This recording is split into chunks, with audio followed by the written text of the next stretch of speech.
সুপ্রিয় দর্শক শ্রোতা মণ্ডলী, আপনাদেরকে আমন্ত্রণ জানাচ্ছি দৈনিক পত্রপত্রিকার প্রত্যেক আয়োজন এহসান অ্যান্ড অ্যাসোসিয়েট ল ফার্মের সৌজন্যে বাংলাদেশের খবর। আইন উপদেষ্টা আসিফ নজরুলের হুঁশিয়ারি, আমার নামে চাঁদাবাজি করলে পুলিশে ধরিয়ে দিন। আইন, বিচার ও সংসদ বিষয়ক উপদেষ্টা ডক্টর আসিফ নজরুল চাঁদাবাজি বা অবৈধ সুবিধা আদায়ের অভিযোগের তীব্র প্রতিবাদ জানিয়েছেন। তিনি কঠোরভাবে হুঁশিয়ারি দিয়ে বলেন, আমার নাম ভাঙিয়ে কেউ চাঁদা আদায় বা অবৈধ সুবিধা নেওয়ার চেষ্টা করে থাকলে তাদেরকে পুলিশে ধরিয়ে দিন। শনিবার 28 সেপ্টেম্বর সকাল 11টায় নিজের ফেসবুক পেজে লাইভে এসে তিনি একথা বলেন। আসসালামু আলাইকুম। আমার ফেসবুকে যারা আছেন আপনাদের সবাইকে শুভেচ্ছা জানাচ্ছি।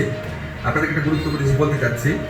আমি সরকারে আসার আগে এবং এরপরে বহু মানুষ আমার সাথে ছবি তুলে রিকোয়েস্ট করে, অনেক করে ছবি তুলে। সরকারে আসার আগে এমন হয়েছে, বহু প্রোগ্রামে গিয়েছি, অনেকে ছবি তুলেছে। এখন আমাকে কেউ কেউ জানিয়েছে এই সমস্ত ছবি দেখিয়ে কেউ কেউ অবৈধ সুবিধা আদায়ের চেষ্টা করছেন এবং কেউ কেউ নাকি বিভিন্ন কথা বলে চাঁদা আদায়েরও চেষ্টা করছেন। এগুলো আমি শুনেছি, সত্য মিথ্যা জানি না। আমি এটার তীব্র প্রতিবাদ করছি।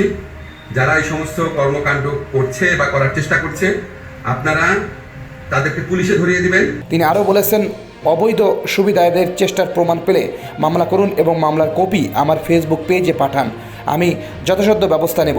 ডক্টর আসিফ নজরুল সতর্ক করে বলেন, সরকারের কোনো উপদেষ্টা কখনোই অবৈধ কাজের প্রশ্রয় দেবে না। যারা এ ধরনের কাজ করেছেন তাদের বিরুদ্ধে কঠোর আইনি পদক্ষেপ নেওয়া হবে।